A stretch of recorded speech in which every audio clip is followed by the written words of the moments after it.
Bismillahirrahmanirrahim. Assalamualaikum warahmatullahi wabarakatuh. Alhamdulillah wassalatu wassalamu ala Rasulillah wa ala alihi wa sahbihi wa mawalah. Asyhadu an la ilaha illallah wahdahu la syarika lahu wa asyhadu anna Muhammadan 'abduhu wa rasuluhu la nabiyya wa la rasula ba'dah. Subhanaka la ilma lana illa ma 'allamtana innaka antal alimul hakim. Allahumma 'allimna ma yanfa'una wanfa'na bima 'allamtana warzuqna 'ilman wa 'amala.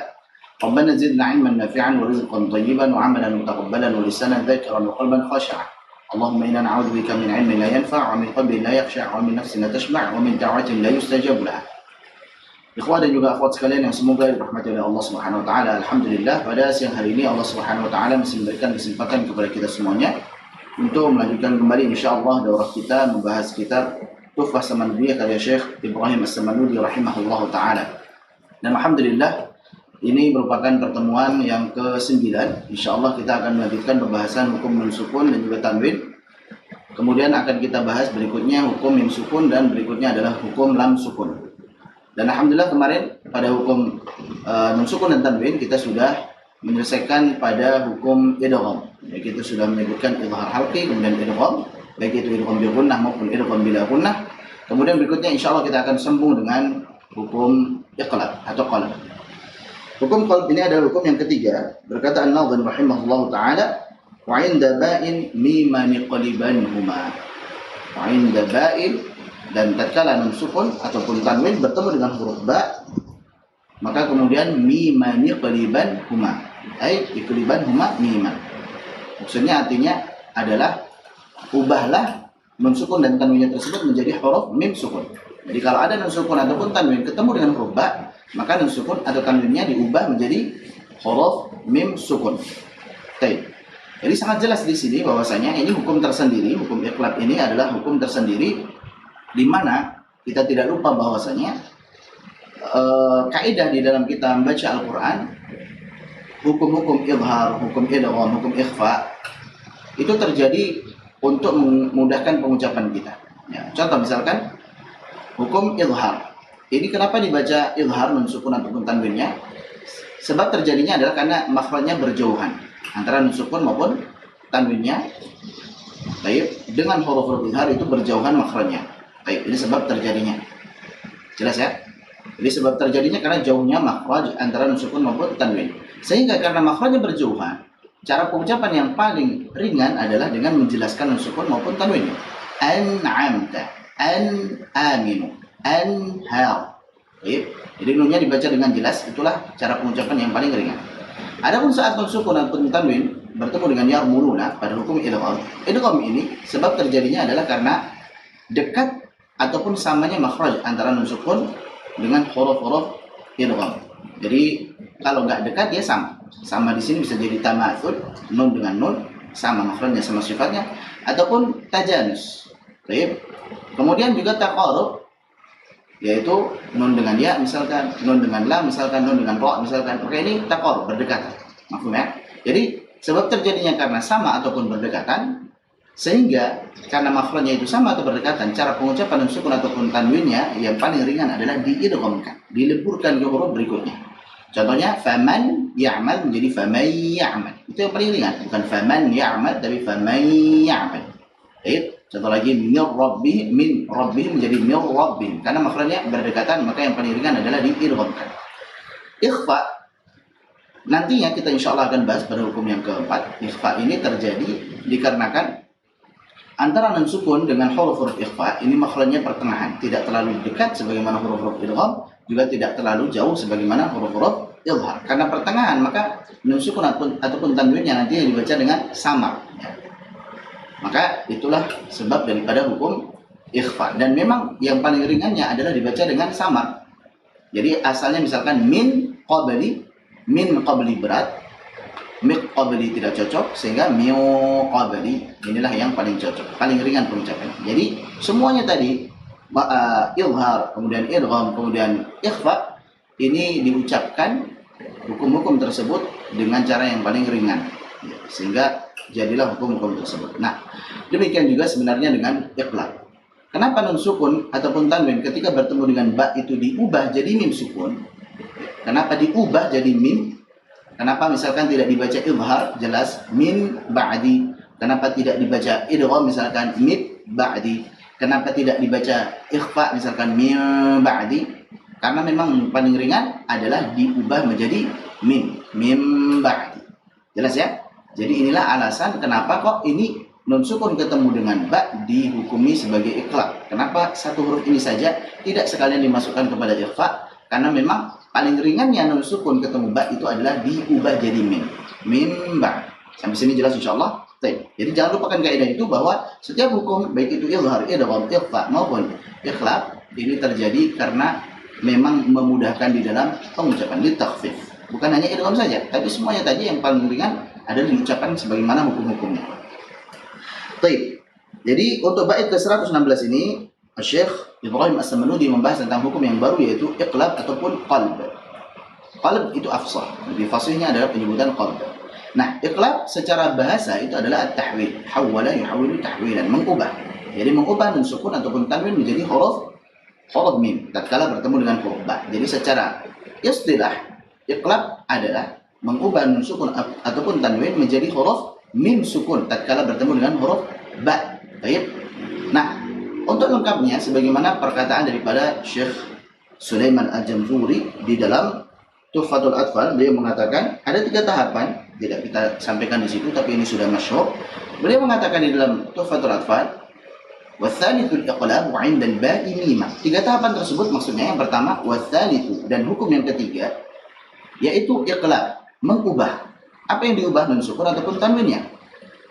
Al-iqlabu 'inda al-ba'i mimah. Saat nun sukun atau tanwin ketemu dengan ba, maka diubah nun sukun atau tanwinnya dengan huruf mim. Jadi mim sukun. Yang tadinya an ba'aka misalkan jadi am ba'aka. Jelas? Diubah jadi mim. Mafhum ya? Yang kedua bi ghunnatin. Ini tahapan yang kedua, bi ghunnatin. Sembari diberikan gunnah mutawwalah, gunnah yang dipanjangkan. Am ba'aka. Yang ketiga ma'al ikhfa'i. Nah, ma'al ikhfa'i di sini maksudnya adalah sembari mengikhfakan. Siapa yang diikhfakan? Bukan nun sukun atau tanwinnya karena sudah diubah jadi mim. Tapi yang diikhfakan adalah mim sukun ke huruf ba. Sekali lagi, ma'al ikhfa'i di sini maksudnya adalah mengikhfakan mim sukun ke huruf ba, bukan nun sukun atau tanwin ke huruf apa? Ke huruf ba. Mafhum di sini insyaallah ya. Baik. Nah, ikhfa nantinya secara bahasa itu artinya menyembunyikan, menutupi. Kita sembunyikan mimnya ke huruf ba. Maka kita teruskan saja mim ba'di am ba'aka. Demikian. Mafhum ini insyaallah.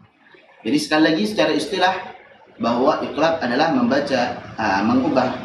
mengubah nun sukun atau tanwin menjadi huruf mim sukun tatkala bertemu dengan huruf ba sembari dipanjangkan gunnahnya. Kemudian hurufnya hanya satu saja, sebab terjadinya kenapa kok diubah menjadi mim sukun karena memang paling ringannya adalah dengan diubah. Ini hukum baru ini, iqlab ini. Karena nun sukunnya tidak cocok dibaca dengan izhar. An ba'aka enggak cocok. Dibaca dengan idgham abba'aka enggak cocok. Dibaca dengan ikhfa ba'aka enggak cocok. Nun sukunnya ya ini ya, maksudnya yang dibaca ikhfa tidak cocok adalah nun sukunnya, ba'aka tidak cocok. Maka kemudian diubah, yang paling ringan adalah dengan diubah menjadi mim sukun. Ba'aka lebih ringan, paling cocok. Mafhum insyaallah. Lanjut. Alasan dipilihnya mim sukun menggantikan huruf nun sukun. Nah, sekarang kenapa yang dipilih untuk menggantikan nun sukun atau tanwin ini adalah mim sukun? Alasannya adalah karena huruf mim sukun ini menjembatani antara apa? Antara huruf nun sukun dan juga huruf ba. Ini kan ada nun sukun ketemu ba nih. N sama ba. Ya, nun sukun an inun atau nun sukun an inun ini bertemu dengan ba. Nah, mim sukunnya ini menjembatani antara kedua huruf ini. Karena mim dengan nun ini sama-sama punya sifat gunnah. Sedangkan mim dengan ba sama-sama keluar dari 2 bibir sekaligus. Karena mim sukun sama dengan nun sukun dari segi sifat gunnah dan sama dengan ba dari segi makhrajnya yaitu 2 bibir sekaligus, maka mimlah yang paling cocok untuk apa? Menggantikan huruf nun sukun tersebut. Jadi dipilih mim sukun untuk menggantikan huruf nun sukun dikarenakan menjembatani antara nun sukun dan juga ba. Jelas ya? Cara pengucapannya yang kita pilih adalah merapatkan kedua bibir dengan idbaq. Tapi al-idbaqu bidunil kadz. Nempel hanya saja tanpa dikerutkan, tanpa ditekan. Nempelnya ringan saja, nempel tapi ringan saja. Mim ba'di am ba'aka, bukan mim ba'di. Amba'aka bukan, tapi mim ba'di ismuhu Ahmad. Baik, amba'aka misalnya. Al-anbiya. Jadi nempel tapi ringan saja. Baik, itu setidaknya yang kita pilih. Kita praktekkan misalkan ambatakum min ba'd sami'un basir. Catatan, para ulama memang mereka berbeda pendapat di dalam cara pengucapan iqlab. Ya, ini pendapat dua-duanya mu'tabar. Ini khilafnya mu'tabar, dua-duanya dipakai oleh para ulama sampai sekarang dan tidak berakhir perdebatannya sehingga sampai pada kesimpulan sudah faqra'u kama 'ullimtum. Baca saja sebagaimana kalian diajari. Gimana kalau gurunya ngajari idbaq ya sudah ikut dengan idbaq. Kalau gurunya ngajarin dengan furjah, dengan renggang ya sudah ikut dengan furjah. Sampailah nanti ketika kita sudah makin diberikan banyak ilmu oleh Allah SWT, kemudian juga berguru dengan banyak guru, akhirnya mengambil kesimpulan tersendiri yang tidak sama dengan guru kita, maka itu tidak masalah.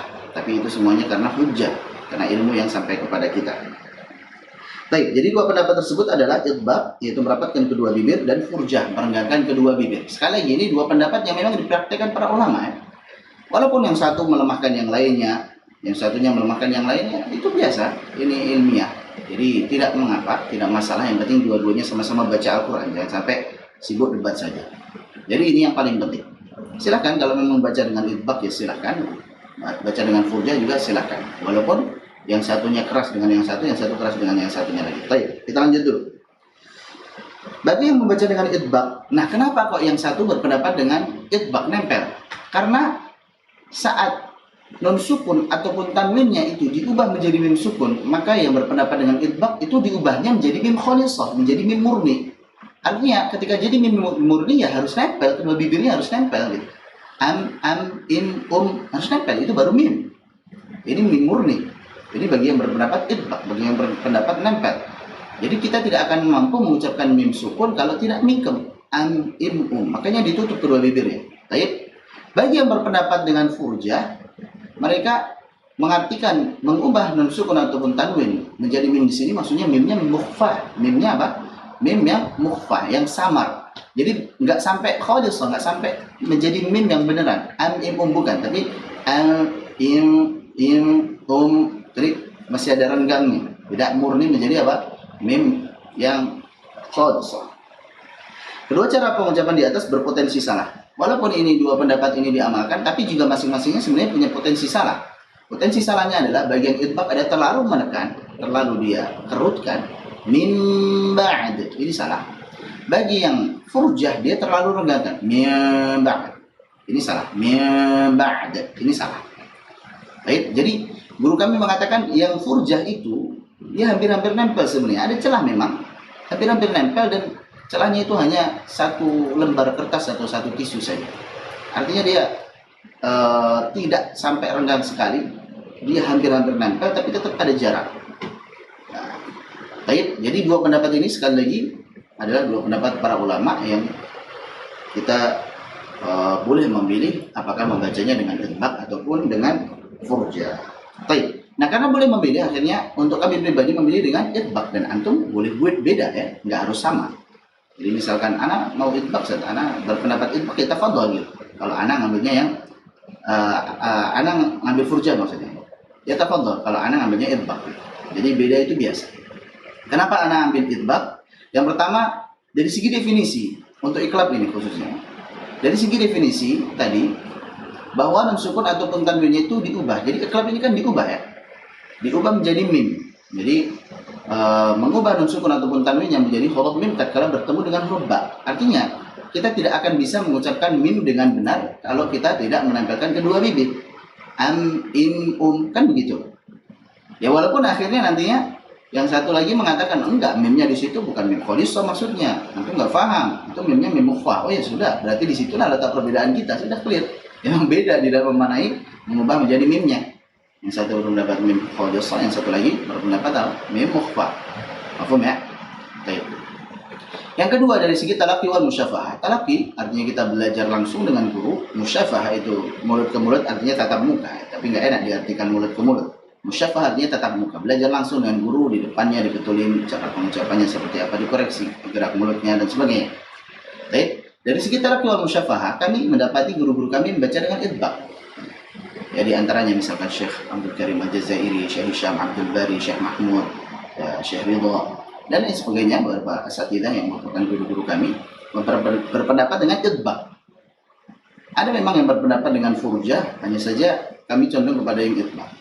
Bahkan sama beberapa guru kami juga misalkan Syekh Abdul Karim, ketika kita setoran riwayat Hafiz Al-Asim dari salah satu jalur Thayyibah, membaca dengan faslun munfasil, maka di situ dari segi sanadnya ada Syekh Abdul Karim, kemudian Syekh Abdul Fattah Madkur, kemudian Syekh Uthman Sulaiman Murad. Nah, ini jelas sekali madhabnya furjah.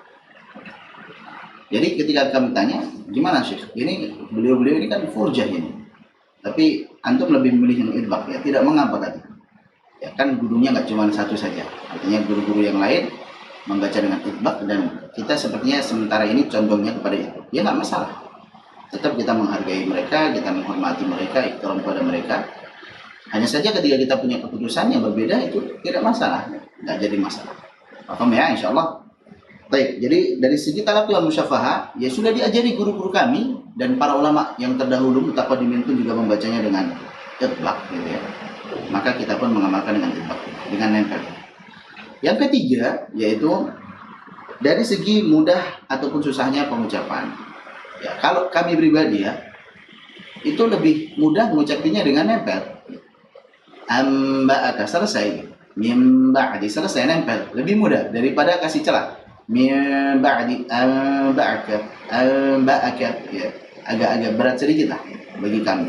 Ya, dari segi definisi kayaknya lebih kuat, walaupun ada perbedaan terkait dengan mengubahnya jadi mim khalisah atau mim mukhafafah tadi.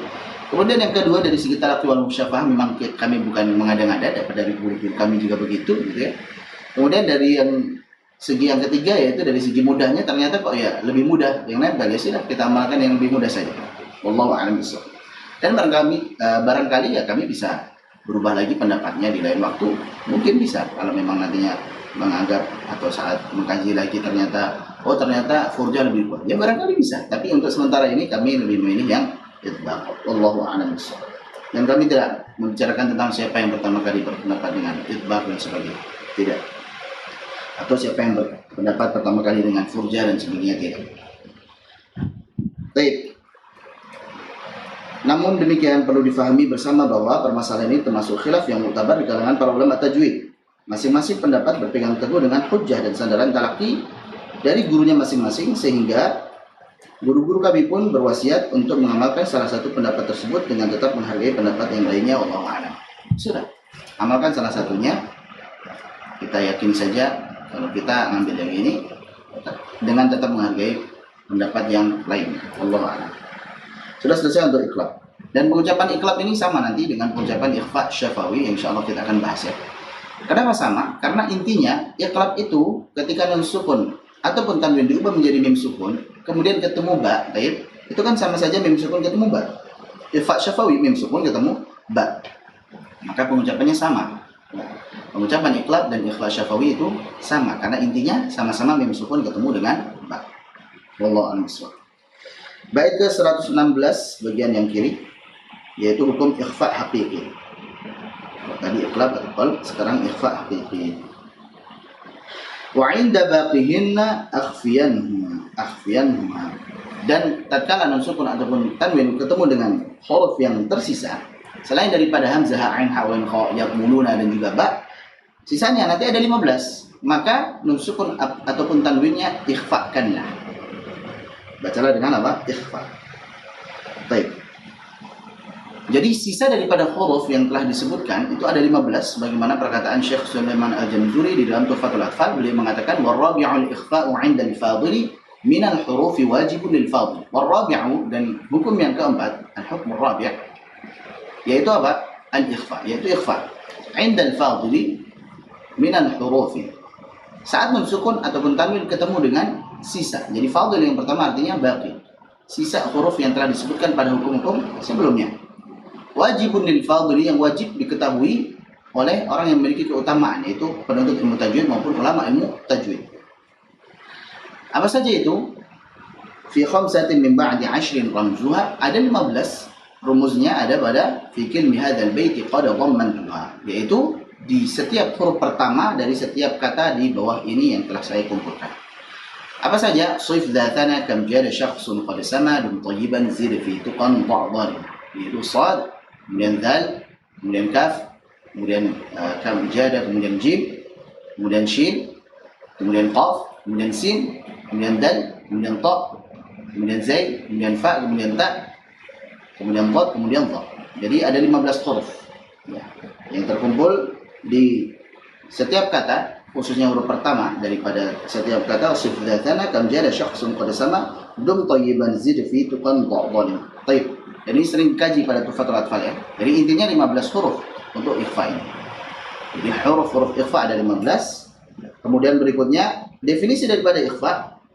Secara bahasa, ikhfa itu adalah as-satru atau as-sitru, menyembunyikan atau menutupi. Sebagaimana firman Allah Subhanahu wa taala, "Inna sa'ata atiyatun akadu ukhfiha ay asturuha." Maksudnya ukhfiha ay asturuha. Saya menutupinya atau saya menyembunyikannya. Jadi hari kiamat itu pasti terjadi, tapi kapannya itu saya sembunyikan, saya tutup, nggak ada yang tahu. Secara bahasa adalah menutupi atau menyembunyikan. Adapun secara istilah adalah mengucapkan sukun ataupun tanwin dengan kondisi antara izhar dan idgham. Jadi kita pelan-pelan ya. Jadi ikhfa ini kan pertengahan antara izhar sama idgham ya. Antum bayangkan ada bulatan, ini izhar, taib, A, bulatan A, kemudian ada bulatan B, ini idgham, taib. Pertemuan antara dua bulatan ini namanya ikhfa. Jadi ikhfa ini dia adalah hukum tersendiri, bukan izhar, bukan idgham, tapi ngambil polanya izhar, ngambil polanya idgham. Jelas ya, dia pertengahan. Jadi mengucapkan sukun atau tanwin dengan kondisi antara izhar maupun idgham. Kan kalau izhar, contoh satu huruf misalkan huruf dad. Wa man dhalla. Kalau izhar bacanya bagaimana? Wa man dhalla. Pertama nunnya jelas. Wa man jelas, dhalla. Yang kedua, selain nunnya jelas juga tidak dipanjangkan gunnahnya. Dia hanya sifat tawassul saja. Wa man dhalla. Itu kalau dibaca izhar, ya. Kalau dibaca idgham, wa ma dhalla. Nunnya hilang, gunnahnya hilang ya kan? Kemudian apa? Langsung bertasydid ke huruf dad. Paham ya? Jadi langsung masuk kepada huruf dad dan bertasydid, gitu ya. Ini kalau diidghamkan. Nah, jadi kalau diizharkan wa man dhalla, kalau diidghamkan wa ma dhalla. Sedangkan ikhfa itu antara keduanya. Dia bukan izhar, bukan jelas wa man dhalla, bukan juga masuk kepada huruf dad wa ma dhalla, tapi antara keduanya. Sehingga wa ma dhalla. Dia tetap ngambil polanya apa? Izhar. Dari segi apa? Dari segi ada gunnahnya, masih ada gunnah.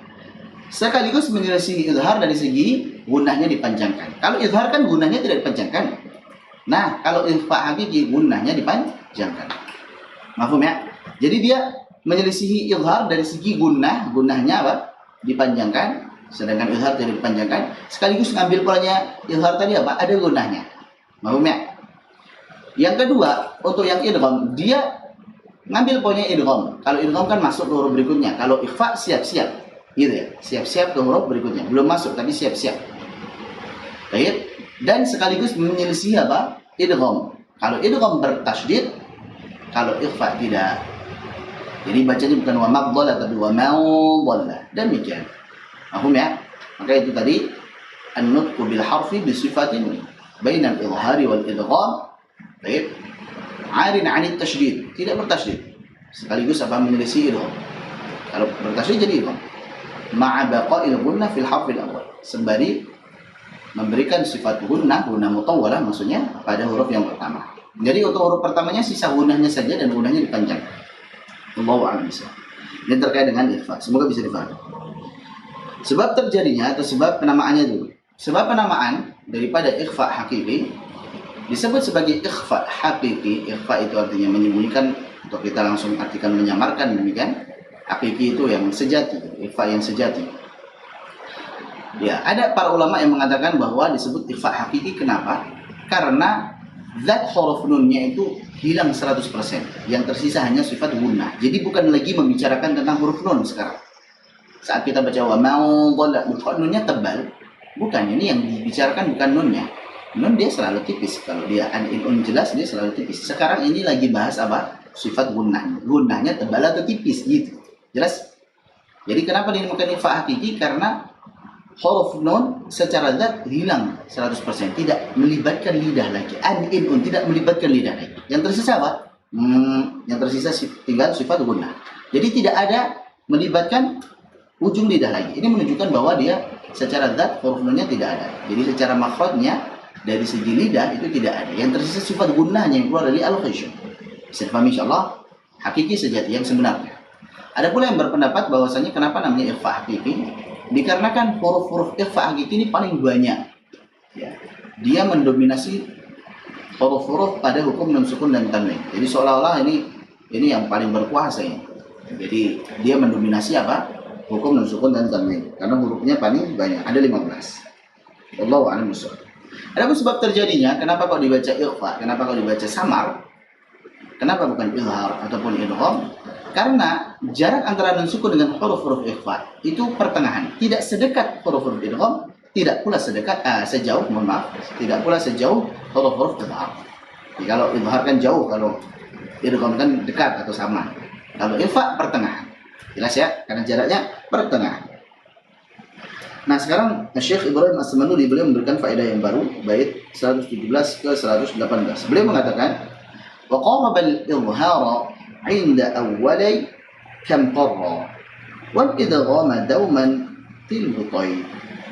Sekarang beliau memberikan faedah bahwa 15 huruf ikhfa hakiki tersebut dibagi menjadi 3 kelompok. Jadi 15 huruf ikhfa hakiki dibagi menjadi berapa? 3 kelompok. Kelompok pertama adalah huruf-huruf yang waqarabal izhar, lebih mendekati izhar. Jadi ada 2 huruf yang dia lebih mendekati apa? Izhar. Secara makhrajnya ini huruf ini lebih dekat ke huruf-huruf izhar gitu. Kan huruf izhar hamzah, ain, ha, wa kha ya kan? Ditenggorokan. Nah, ada 2 huruf yaitu apa? Kam qarra, yaitu huruf kaf dan juga huruf qaf. Kaf sama qaf itu kan kita tahu di pangkal apa? Pangkal lidah. Sedangkan pangkal lidah itu kan udah dekat sekali dengan apa? Dengan huruf ghain dan kha. Paham ya? Jadi untuk huruf kaf dan qaf secara makhraj lebih dekat kepada huruf-huruf apa? Izhar. Paham ini? Wa qaraba al-izhar 'inda awwali kam qarra. Jadi yang lebih mendekati huruf-huruf izhar adalah apa? 2 huruf yaitu kam, qarra, huruf kaf dan juga huruf qaf. Wal idghama dauman tilwutai. Sedangkan yang lebih dekat kepada makhrajnya huruf-huruf idgham yaitu 3 huruf dal, ta dan ta. Dauman itu dal, tilwu itu ta, qai itu ta. Gampang ya? Jadi hafalkan ta dal ta. Ini ta dal ta kan kita tahu. Naninu, an in un. Nah, di ujung lidah kan? Ta dal ta ini juga di ujung lidah. Bedanya kalau naninu, an in un, nun itu ujung lidah ketemu dengan gusi gigi seri atas. Kalau ta dal ta ya, itu adalah di ujung lidah ketemu pangkal gigi seri atas. Ini kan ta dal ta ini kan lebih dekat kepada huruf-huruf idgham. Ya enggak? Jadi dia lebih dekat dengan huruf-huruf idgham. Dia tidak dibaca idgham, dia dibaca ikhfa. Hanya saja memang secara makhraj ini lebih dekat kepada huruf-huruf idgham. Lanjut dulu. Wawasatun berikutnya yang pertengahan di tengah-tengah. Sidqun sama zahin thana dhalla jalilan dhulf syarifan dhafina. Yaitu sad, kemudian sin, kemudian zai, kemudian tha, dha, jim, dad, shin, dhal dan fa. Jadi 10 huruf, sisanya ini jaraknya pertengahan. Jadi tidak lebih dekat kepada izhar sebagaimana kaf dan qaf, tidak lebih dekat kepada idgham sebagaimana ta dan ta, tapi ini pertengahan. Jelas ya? Jadi maksudnya begini, ini orang biasa juga mengartikan ada ikhfa-nya aqrab, ada ikhfa-nya ab'ad, ada ikhfa-nya apa? Awsat gitu ya. Ini untuk membedakan saja yang nantinya faedahnya di dalam pengucapan adalah kalau dia lebih dekat kepada idgham yaitu ta dan ta, hati-hati jangan sampai jadi idgham gitu. Jangan sampai nempel. Contoh misalkan nempel ke dal. Mandalladhi. Ini salah. Mandalladhi salah. Tapi agak ada jarak sedikit. Mandalladhi. Bukan mandalladhi. Min dunillah misalkan. Min dunillah. Afwan ya. Bukan mandalladhi. Pakai zal. min dunillah, andada misalkan. Atau tak, antum, antum. Kemudian ta misalkan, min tayyib, bukan min tayyib, bukan antum, bukan andada, bukan nempel. Jadi itu faedahnya. Yang lebih dekat kepada huruf-huruf idgham, ingat ini ikhfa ini hukumnya. Jangan sampai nempel ke huruf berikutnya. Jelas? Jadi hati-hati, kasih jarak sedikit. Andada, anta maulana, kemudian min tayyib misalkan. Yang dekat dengan huruf-huruf idgham, ya. Kita perhatikan misalkan min qabli, anka, min qabli, anka. Nah, ini kalau kita rasakan dia bahkan lebih masuk kepada huruf qaf dan juga huruf kaf dibandingkan huruf-huruf yang lainnya pada hukum-hukum ikhfa. Jadi min qabli, kalau kita rasakan dia sudah hampir-hampir masuk ke qaf maupun ke kaf. Ini karena jaraknya jauh antara apa?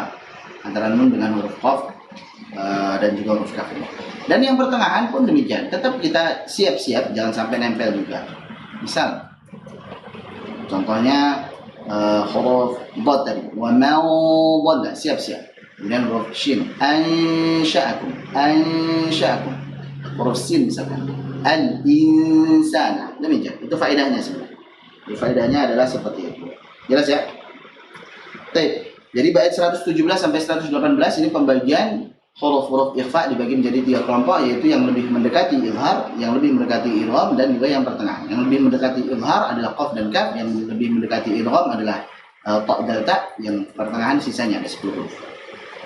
Cara pengucapan hukum ikhfa hakiki, yang pertama kita siap-siap ke makhraj huruf setelahnya. Siap-siap ya, ke makhraj huruf setelahnya. Yang kedua, mengucapkan gunnah secara sempurna dengan tempo yang dipanjangkan. Jadi kita panjangkan gunnahnya. Contoh tadi misalkan ada nun sukun ketemu qaf. Kita siap-siap ke qaf, miu, dan panjangkan gunnahnya, miu qaf. Yang ketiga, kalau huruf setelahnya itu adalah huruf tebal, maka tebalkan gunnahnya. Kalau huruf setelahnya tipis, maka tipiskan gunnahnya. Miu qabli, anka. Coba lagi, miu salsalin, al-insan. Jadi bedakan. Yang huruf setelahnya tebal, tebalkan gunnahnya. Yang setelahnya adalah tipis, maka tipiskan gunnah. Berkata Syekh Utsman Sulaiman Murad dalam Salsabil Syafi, wa fakhimil gunnata intalaha huruf al-isti'la ila siwaha. Wa fakhimil gunnata, dan tebalkanlah gunnah pada hukum ikhfa hakiki khususnya. Jadi gunnah pada hukum ikhfa hakiki. Intalaha, jika setelahnya adalah huruf al-isti'la ila siwaha. Setelahnya adalah huruf isti'la. Apa saja huruf isti'la? Khusus dhabtul jawab. La siwaha, bukan selainnya, yaitu huruf-huruf istighfar. Baik.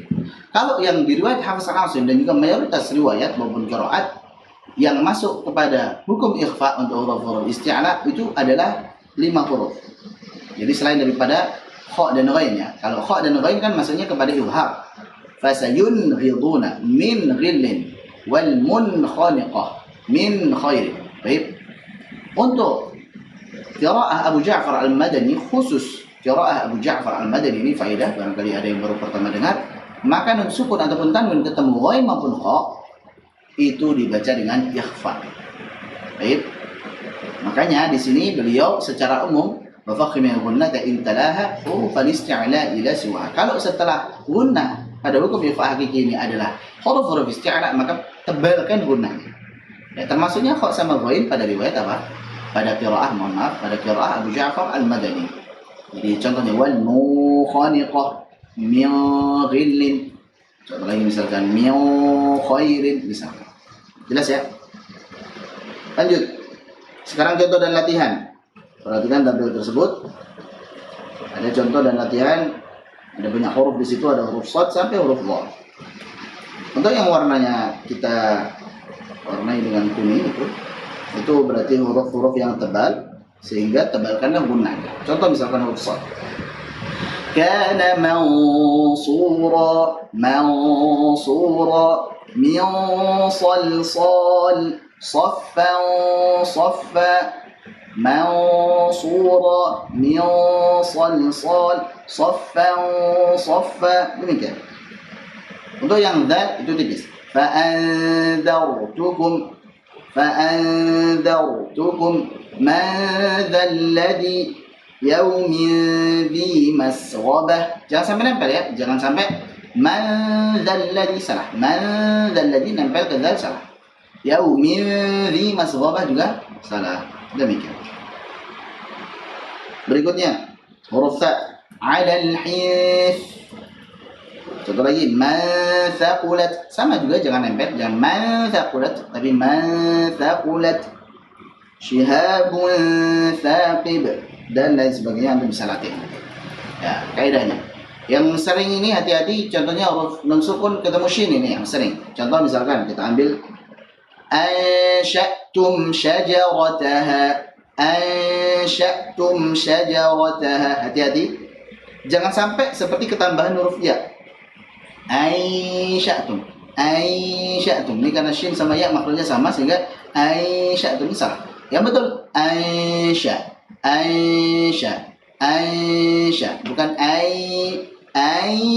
ini salah. Hati-hati ya. Kemudian catatan pada huruf fa misalkan.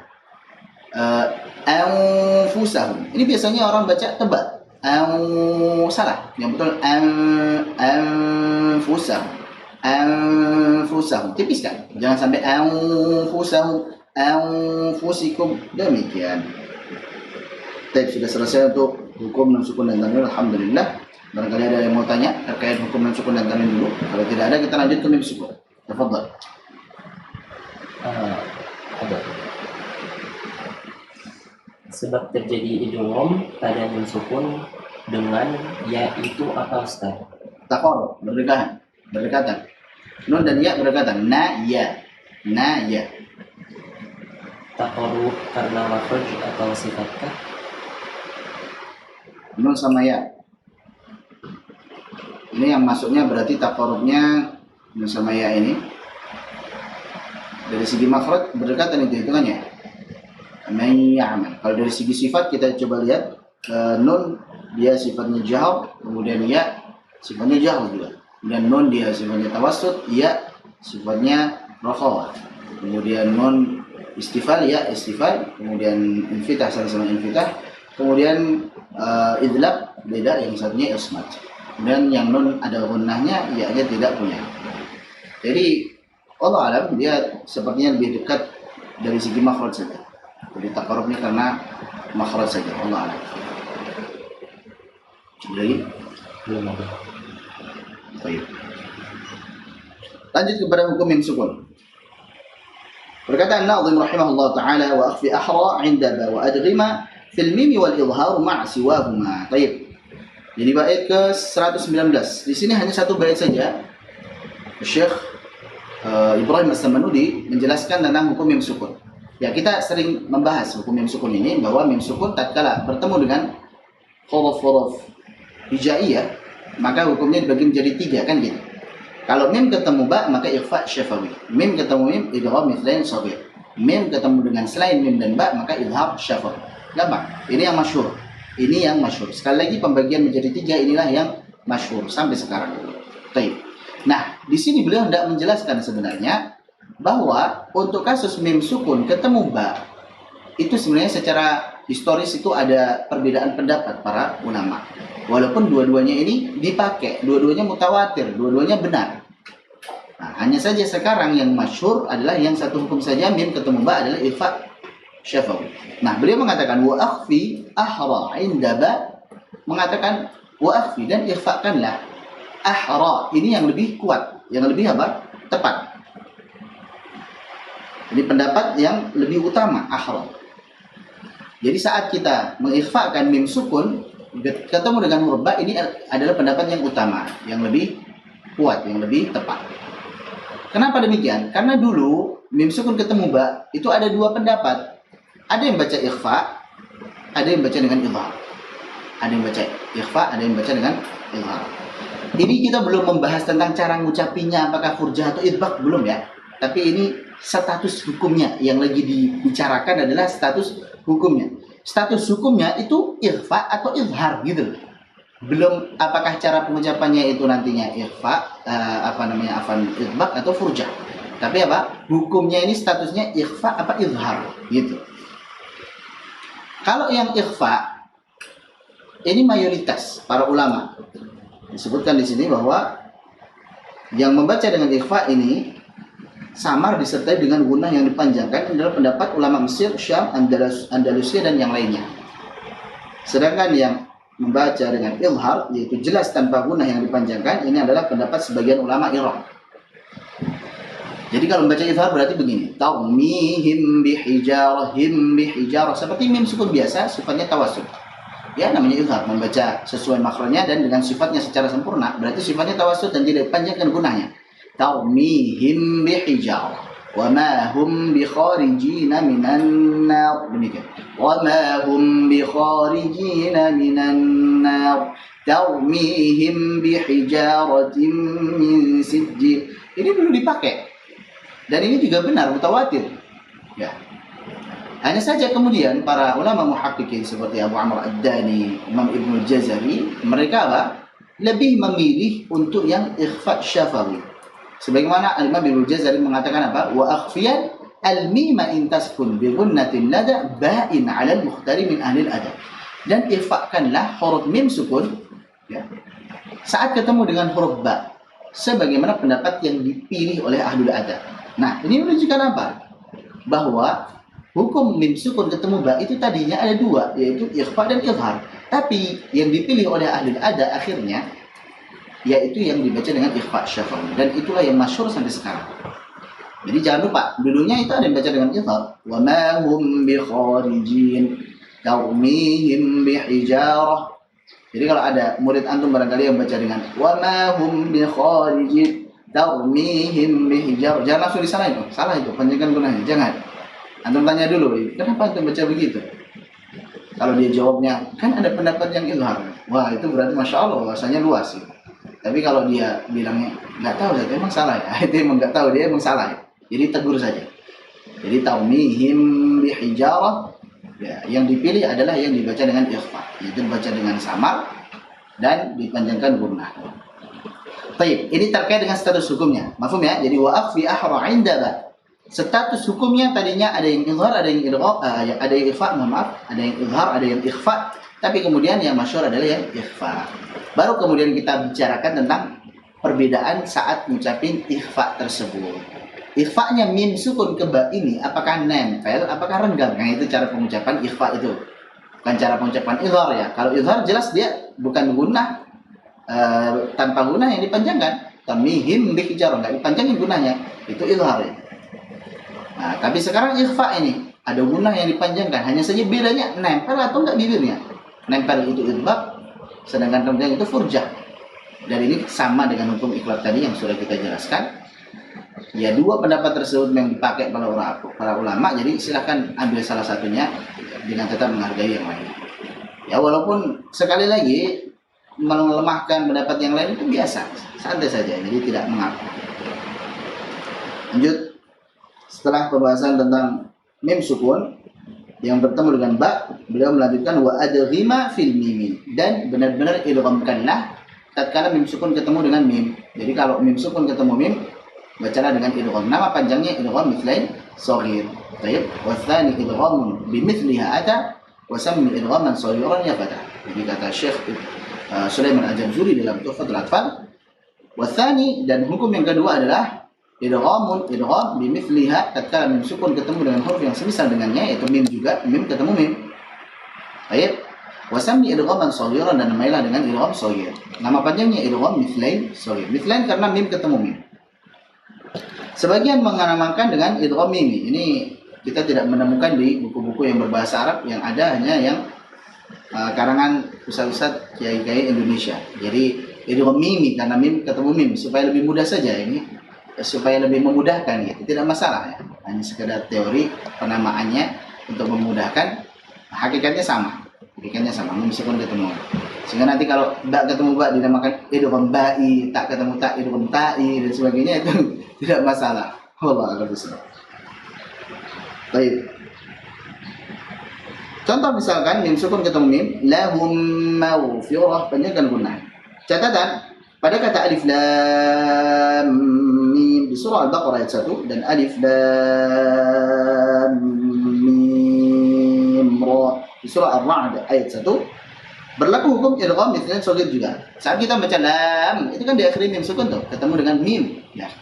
mim sukun ketemu mim, ya udah idgham mithlain shaghir, panjangkan gunanya. Jelas ya? Hukum yang ketiga yang hurufnya paling banyak adalah izhar syafawi. Izhar syafawi secara bahasa adalah al-wudhu. Jelas nih, izhar secara bahasa wudhu. Syafawi itu bibir. Maksudnya adalah membaca mim sukun dengan jelas tatkala bertemu dengan huruf-huruf izhar, yaitu selain daripada mim dan ba. Membaca dengan jelas sekali lagi sesuai makhrajnya dan sifat-sifatnya secara sempurna. Jadi dikeluarkan dari makhrajnya dan diberikan sifatnya secara sempurna. Itu maksud daripada izhar, maksud daripada jelas. Dan hurufnya ada banyak, ada 26 berarti. Karena mim sukun ketemu dengan huruf hijaiyah ada 29, alif tidak termasuk, berarti tinggal 28. 28 dikurangi dengan ikhfa syafawi dan idgham mithlain shaghir berarti tinggal 26. Jadi huruf-huruf izhar paling banyak sehingga dia diakhirkan. Ya. Ikhfa dulu, baru kemudian idgham mithlain shaghir, baru kemudian izhar syafawi. Karena hurufnya paling banyak belakangan. Sisanya gitu. Jadi sisanya. Nah, kita bagi menjadi dua kelompok menurut penulisannya. Jadi ini menurut penulisannya, mim sukun ketemu dengan huruf-huruf izhar itu dibagi menjadi dua kelompok, yaitu yang ketemunya dalam satu kata ataupun dua kata, baik, dan juga yang ketemunya hanya pada dua kata saja. Yang ketemu dalam dua kata saja itu ada 8 huruf. Contoh misalkan lahum jannatun, itu mim ketemu jim. Jadi untuk huruf jim, saat mim sukun ketemu jim itu pasti hanya dua kata, nggak ada mim ketemu jim dalam satu kata, nggak ada. Kemudian mim ketemu kha, itu juga dua kata, ahum khayrun. Kemudian mim ketemu dzal, tarhaquhum dhillah. Mim ketemu shad, in kuntum shadiqin, tum sa, nggak ada mim sukun ketemu shad dalam satu kata. Kemudian huruf dha, ghain, fa dan qaf. Ini semuanya mim sukun ketemu huruf-huruf tersebut yang berjumlah 8 ini ketemunya hanya dua kata saja, tidak ada yang satu kata. Adapun 18 huruf sisanya yaitu hamzah, ta, tha, ha, dal, ra, zai, sin, shin, kemudian dad, kemudian ta, ain, kaf, lam, nun, waw, ha dan ya. Ini ketemunya bisa jadi satu kata ataupun dua kata. Jadi ada yang kasusnya satu kata, ada yang kasusnya dua kata. Jadi bisa dua-duanya, satu kata ada, dua kata ada. Demikian. Baik, hati-hati saat mengucapkan hukum izhar syafawi. Syekh Sulaiman Al-Jamzuri mewanti-wanti, wahdhar lada wawin wafa an takhtafi li qurbiha wal ittihadi fa'rifi. Hati-hati kalau mim sukun ketemu dengan huruf fa maupun huruf waw.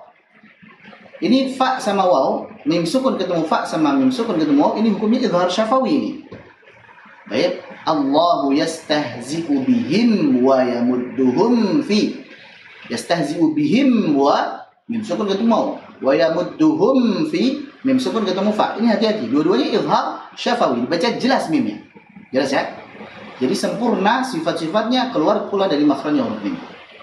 Nah, ini dua huruf tersebut ini punya potensi mimnya jadi ikhfa. Jangan sampai jadi ikhfa ini mimnya. Kenapa? Liqurbiha, karena makhrajnya mim dengan fa berdekatan. Jadi liqurbiha itu maksudnya mim dengan fa. Walittihadi, karena makhrajnya mim dengan waw itu sama. Walittihad sama. Sehingga hati-hati, fa'arifi, ketahuilah ini. Jangan sampai apa? Antum baca dengan ikhfa. Jangan sampai bacanya begini. Allahu yastahzi'u bihim wa yamudduhum fi. Ini salah. Yastahzi'u bihim wa yamudduhum fi. Jelaskan ini. Paham ya? Baik. Pertanyaannya, mim dengan waw, ba dan mim itu satu makhraj. Mim dengan fa ini berdekatan. Kalau tadi apa? Satu makhraj. Kalau ini berdekatan. Kalau mim ketemu waw, ba, mim ya, ini sama makhrajnya. Sedangkan mim ketemu fa ini berdekatan. Baik. Kita ambil. Masih ingat ya, pokoknya makhraj pada asy-syafatain itu kan ada 4 huruf nih. Ada yang 2 bibir sekaligus, ada yang bibir bawah. Bagian dalam ketemu dengan ujung gigis di atas, yaitu huruf fa. Sekarang kita bahas mimnya. Mim sama ba sudah dibahas hukumnya ikhfa syafawi. Baik, mim ketemu ba hukumnya ikhfa syafawi. Sudah berarti diambil coret berarti. Mim ketemu dengan mim hukumnya idgham mithlain shaghir. Sudah dicoret. Berarti kan sisa waw dan juga fa. Ini mim ketemu waw, harusnya kan ini sama makhrajnya. Biasanya kalau sama makhrajnya itu ya idgham, minimal banget ikhfa kan itu. Ini kenapa izhar? Dan yang berdekatan itu biasanya, walaupun tidak selalu, biasanya itu apa? Biasanya idgham. Minimalnya apa? Ikhfa. Ini kenapa izhar? Kenapa itu? Jawabannya ada yang tahu? Kenapa mim sukun ketemu waw dan fa itu hukumnya izhar? Kenapa kok bukan ikhfa atau idgham gitu? Sebagaimana kebiasaan kalau dari segi makhraj berdekatan atau sama itu ya biasanya idgham minimal banget, ya ikhfa lah minimal banget. Kenapa kok ini izhar? Ada yang tahu? Tafadhal. Boleh diketik? Angkat tangan. Apa jawabannya kira-kira?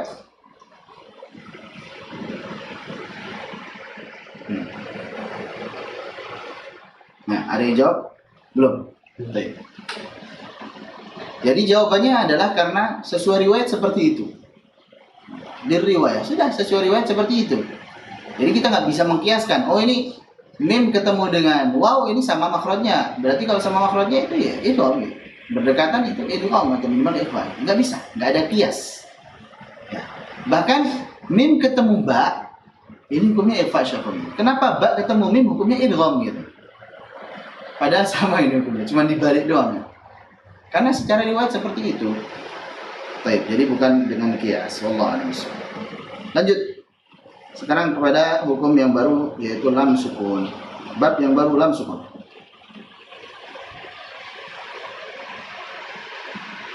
Lam sukun ada 5 pembagian nanti yang dibagi oleh Syekh Ibrahim As-Samanudi. Yaitu ada lam ta'rif, kemudian ada lam fi'il, ada lam harf, ada lam isim, sama lam amr. Ada 5 lam. Lam sukun yang beliau sebutkan ada 5. Yaitu lam ta'rif, lam sukun yang sebelumnya hamzah wasal yang ada pada isim untuk mengalifatkannya. Kemudian ada lam fi'il, lam pada kata kerja.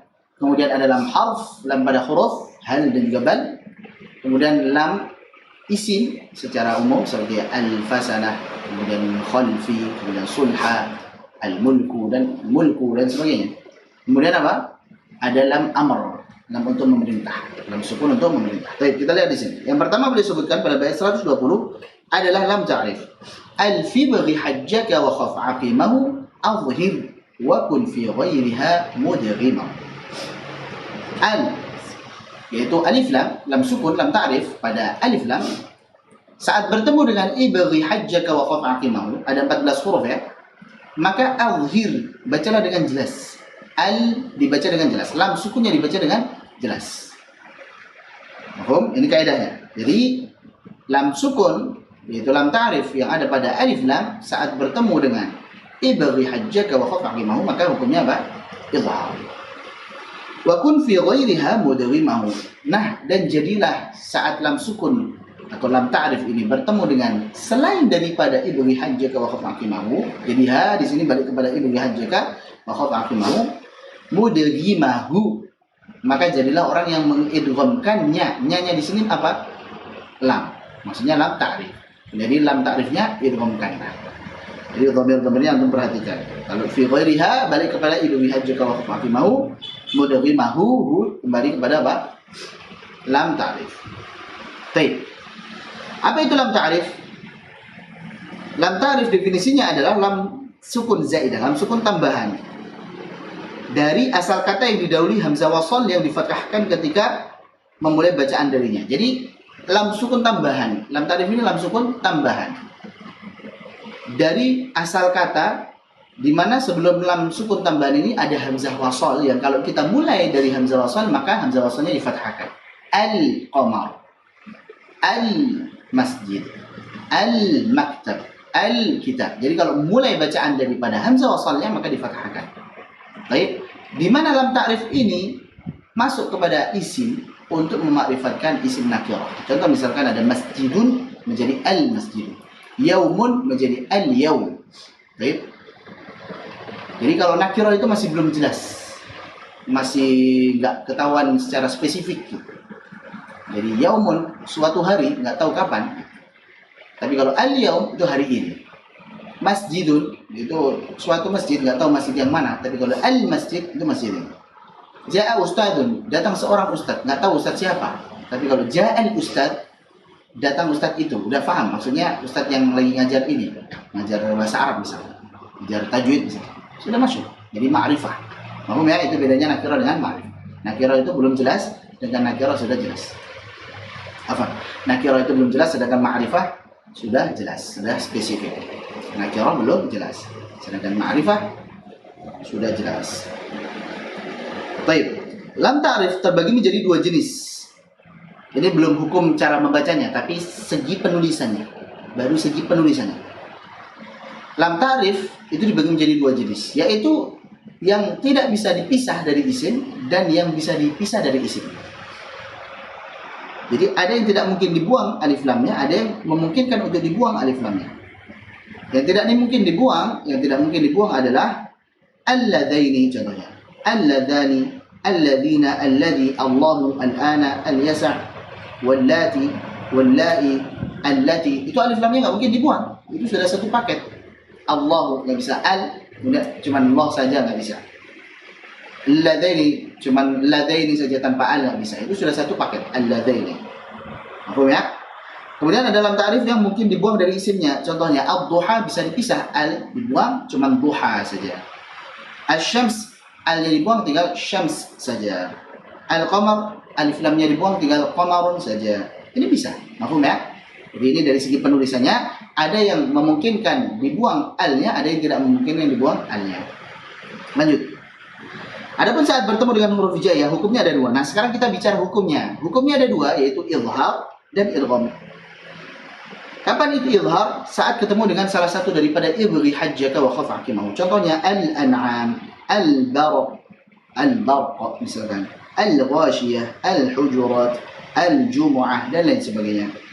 Dan kapan dibaca sebagai idgham? Kalau ketemu sisa daripada ibghi hajjaka wa khaf hakimahu. Syekh Sulaiman Al-Jamzuri menyebutkan dalam Tuhfatul Atfal, "Tiba thumma sil rihman tafus bidhani'an da'su adhannin zur syarifan lil karam." Yaitu ta, kemudian tha, kemudian sad, ra, taf, kemudian ta, kemudian dad, dal, nun, dal, sin, dha, zai, shin dan lam. Maka 14 ini lamnya dibaca idgham. Sebab terjadinya hukum idgham karena dekat atau samanya makhraj.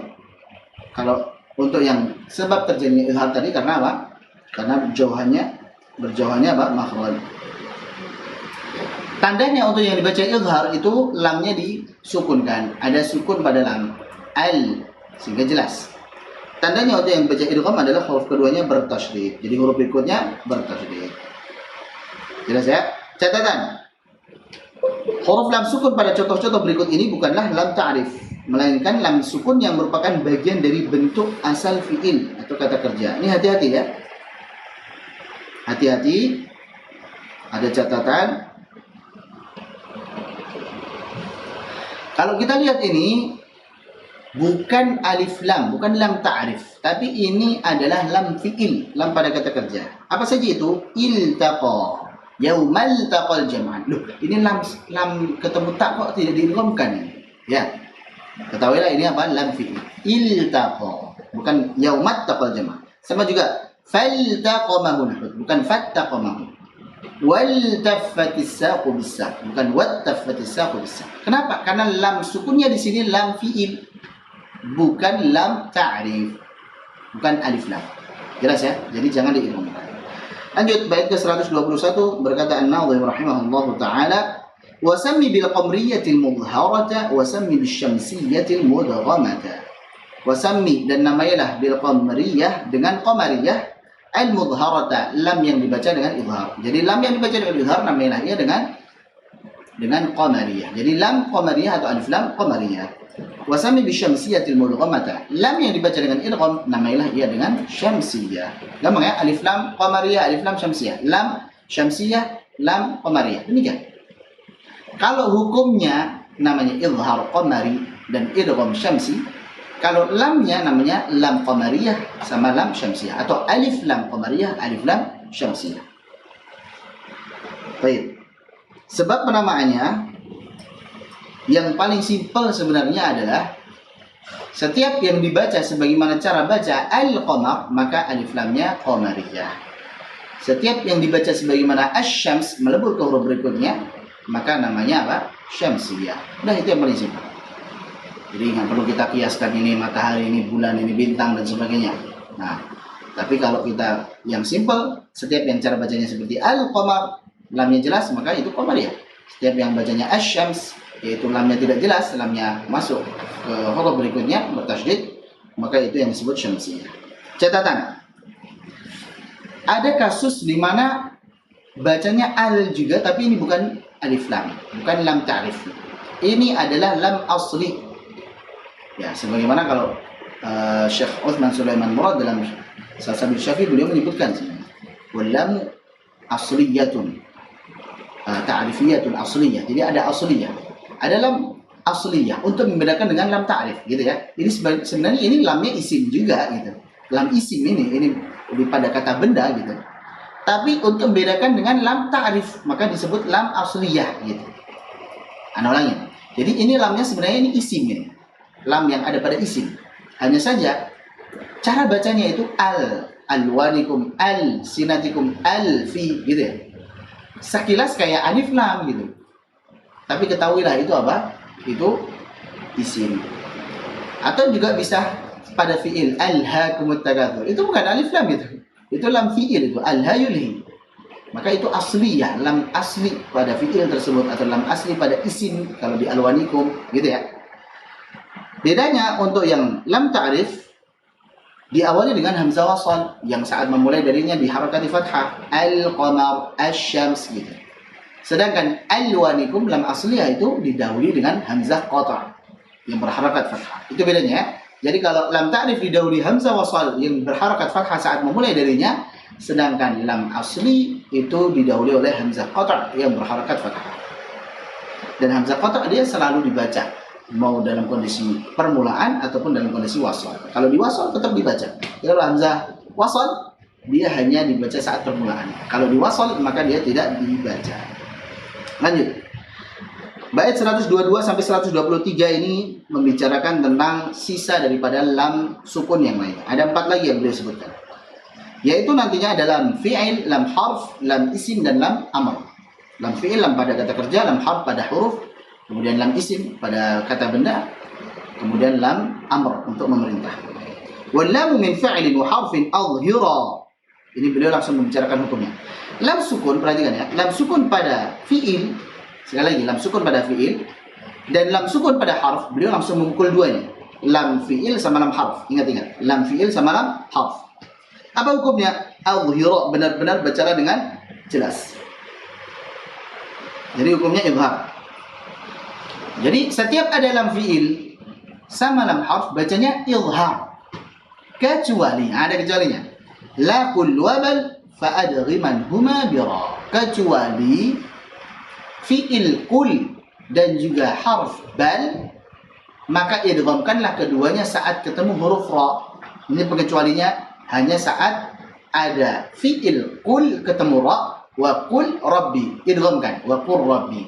Kemudian harf bal ketemu dengan ra, darrafa'ahu Allah ilaih, dar rabbukum rabbus samawati wal ardh, maka idghamkan. Mafhum ya? Jadi intinya apa? Lam harf sama lam fi'il sebenarnya hukumnya ada 2, izhar sama idgham.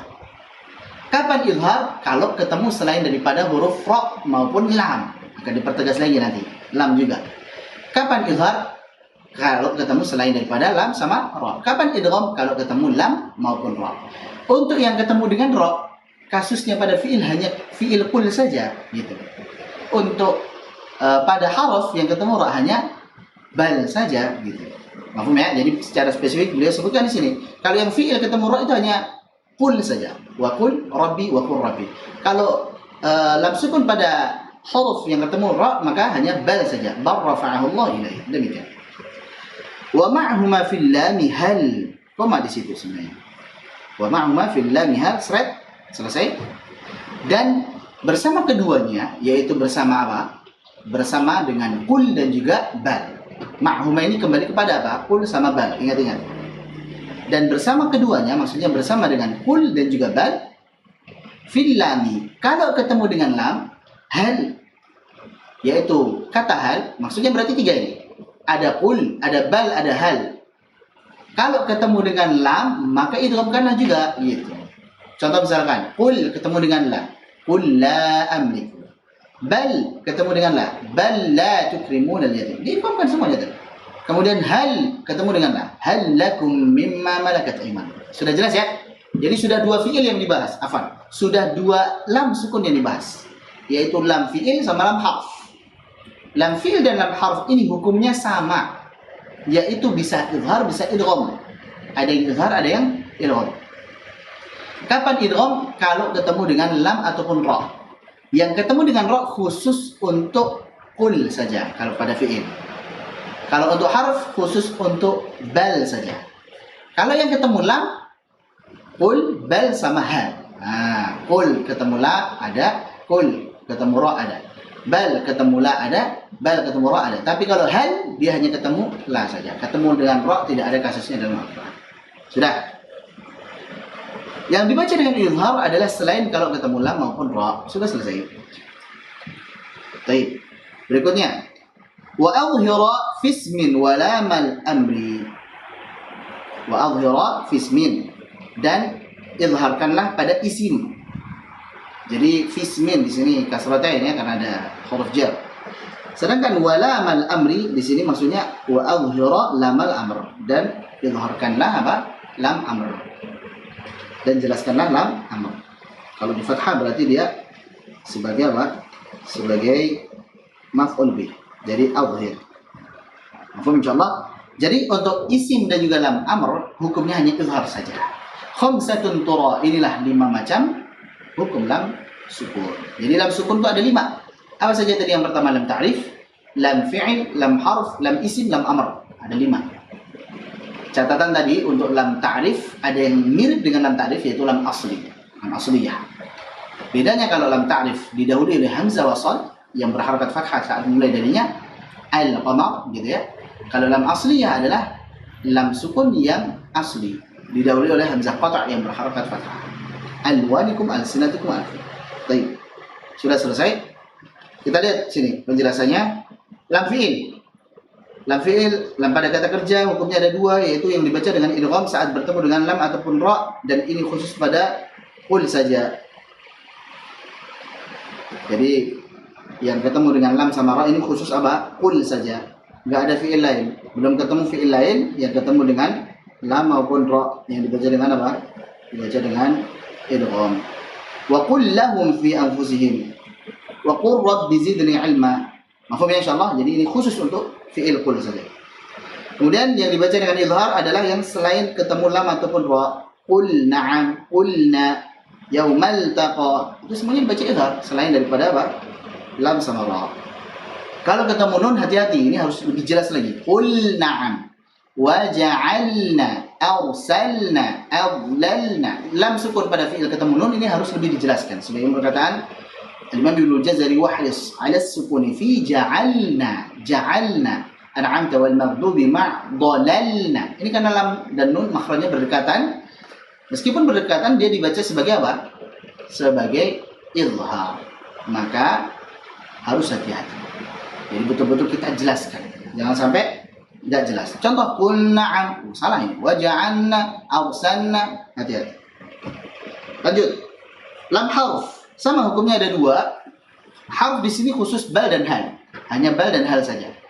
Hukumnya ada 2, dibaca dengan idgham saat ketemu dengan lam maupun ra.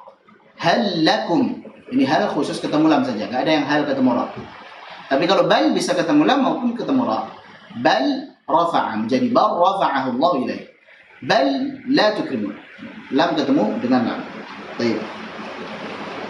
Yang dibaca dengan izhar adalah yang selain daripada ketemu lam maupun ra.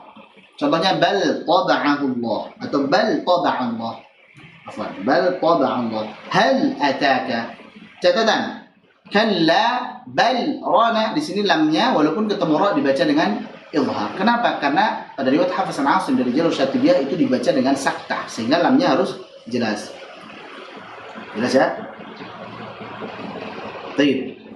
Jadi di sini dibaca izhar karena pada riwayat Hafiz Asim dari Jalur Syatibiyah dibaca dengan saktah. Makanya jelas bal rana ala qulubi.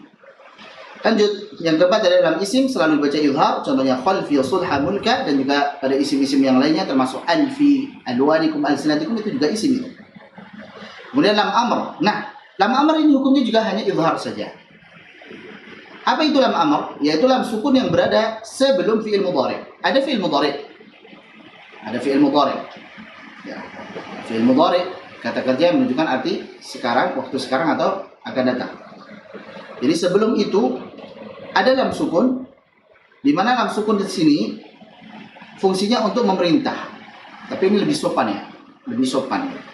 Fa'rif, maka ketahuilah. Tapi kalau fa'al ta'rif, maka hendaklah kau mengetahui. Ini lebih sopan.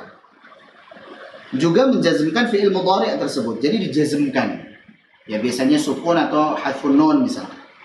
Hukumnya dibaca dengan idhar saja. Biasanya sebelum lam amr terdapat huruf fa, waw atau thumma. Contoh misalkan yang fa, falyamdud, yang thumma liyaqta', fa lagi falyanzur, thumma lagi thumma liyaqdu. Kemudian waw wal yufu, kemudian wal yatawafu. Kalau Anda perhatikan di situ lam amrnya ini untuk pemerintah ya. Contoh misalkan thumma liyaqdu, kemudian hendaklah mereka menunaikan, menuntaskan atau menuntaskan. Nah. Kemudian wal yufu, dan hendaklah mereka menunaikan nazar mereka. Wal yatawafu, dan hendaklah mereka bertawaf. Baik. Jadi hendaklah, jadi lebih sopan. Sebagai perintah hanya saja lebih sopan. Lamnya sukun, hukumnya hanya izhar saja. Kemudian biasanya didahului oleh huruf fa, thumma atau waw. Allah alam bisawab. Baik. Untuk materi siang hari ini cukup insyaallah sampai sini. Karena untuk yang pertemuan ke-10 kemarin ya, yang dianggap pertemuan 10 alhamdulillah kemarin sudah kita jelaskan, yaitu aqsamul mad dan juga ahkamul mad, alhamdulillah sudah kita jelaskan. Insyaallah nanti berikutnya kita lanjut kepada pertemuan ke-11. Dan mohon maaf beberapa hari ini libur ya, qadarullah, karena ada kendala, jadi mohon maaf. Jadi terus terang saja, pertama kami sampaikan qadarullah. Yang pertama memang buku itu sebenarnya sudah selesai secara PDF. Ya, Word kita sudah tulis semuanya, alhamdulillah. Hanya saja memang sengaja belum dicetak, apalagi dikirim, dikarenakan kita ingin supaya dikaji terlebih dahulu sehingga nanti tidak ada kesalahan dalam penulisan. Baru insya Allah nanti kalau selesai baru kita akan kirim ke antum semuanya. Jadi mohon maaf, insya Allah.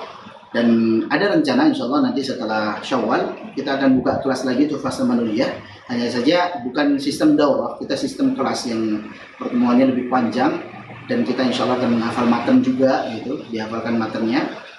Kemudian sistemnya sebagaimana kelas, jadi lebih santai, tidak terburu-buru materi, yang penting bisa paham, kemudian juga menghafal materinya begitu. Waktunya barangkali ada beberapa bulan nanti ya. Kalau ini kan kita estimasi tadinya 22 pertemuan, tapi anak perkirakan di Ramadan ini nggak nyampe 22, paling cuma berapa belas insya Allah selesai. Jadi masih ada waktu insya Allah. Jadi itu kalau memang sudah selesai dari daurah ini nanti antum mau ikut lagi insya Allah majanan, gratis untuk antum yang sudah mengikut ini. Jadi bukunya pun antum bisa kaji lagi nanti ya insya Allah, dan juga sambil kita ngafal materi sama-sama sambil anak simak insya Allah materinya. Jadi karena mohon maaf itu. Yang kedua, qadarullah, jadi sudah kita tulis berupa Word ataupun PDF, tapi qadarullah terhapus secara permanen dan kita masih cari cara. Jadi hari Kamis kemarin setelah daurah sesi ke-8 itu terhapus secara permanen, sehingga setelahnya belum bisa ya kami bersegera untuk mengadakan sesi-sesi selanjutnya, karena kami butuh waktu lagi untuk menulis, karena lumayan satu pertemuan itu perkiraan kan 25 halaman sampai kadang lebih ya. Jadi di bulan Ramadan ini tidak sebagaimana di luar bulan Ramadan. Bulan Ramadan ini pada Allah agak susah untuk menulis karena kita harus lebih fokus pada yang lainnya juga gitu. Apalagi tarawih kita harus pergi ke sana kemari. Jadi agak butuh waktu, sehingga di sini juga kami menyampaikan mohon maaf, PDF yang kemarin pertemuan ke-10 belum di-share karena memang sudah terhapus itu. Itu qadarullah terhapus dan kita belum punya pick up dimanapun, kita masih cari cara. Kemudian berikutnya kita sudah coba berusaha itu, udah pakai aplikasi pihak ketiga kita pulihkan, tapi nggak ada temu sekali. Qadarullah. Jadi kesimpulannya maksud anak, kemungkinan kita tidak bisa setiap hari untuk melanjutkan pertemuan 11 sampai selesai ini, karena mungkin minta waktu, satu hari kita daurah, satu hari lagi libur untuk persiapan anak ketik terlebih dahulu materinya. Jadi mohon maaf ya, hikmahnya insya Allah sekali lagi karena sangat memohon maaf kepada teman-teman sekalian ya, sebagai permohonan maaf juga insya Allah nanti Syawal itu tadi sebagaimana yang sampaikan akan ada lagi kelas tuhfah sanawiyah. Kalau Anda pengen murojaah lebih intensif lagi, barangkali ini Ramadan kan banyak ini yang berhalangan ini siang-siang, Masya Allah kan yang hadir tidak sebagaimana jumlah pesertanya ya. Jadi demikian pula dengan evaluasi kemarin, tidak semuanya mengisi juga, hanya beberapa, sehingga ya harapannya di luar Ramadan nanti malam kita ambil hari Senin dan Rabu misalkan 1 pekan 2 kali, itu lebih intensif lagi dan juga lebih serius lagi, supaya materi yang sangat berharga ini yaitu tuhfah sanawiyah yang masih jarang dibahas, bahkan belum kita temukan syarah dalam bentuk bahasa Arab sekalipun yang berbentuk kitab, dan juga syarah dalam bentuk kitab yang berbahasa Indonesia sekalipun belum ada. Jadi ini sangat berharga, insya Allah. Jadi jangan sampai terlewat kesempatan ini. Nah, barakallahu fikum, ada yang mau disampaikan atau mau ditanyakan tertutup?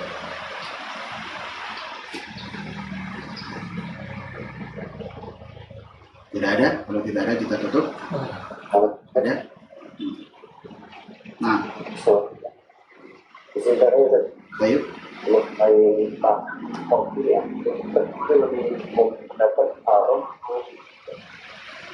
Gimana sih?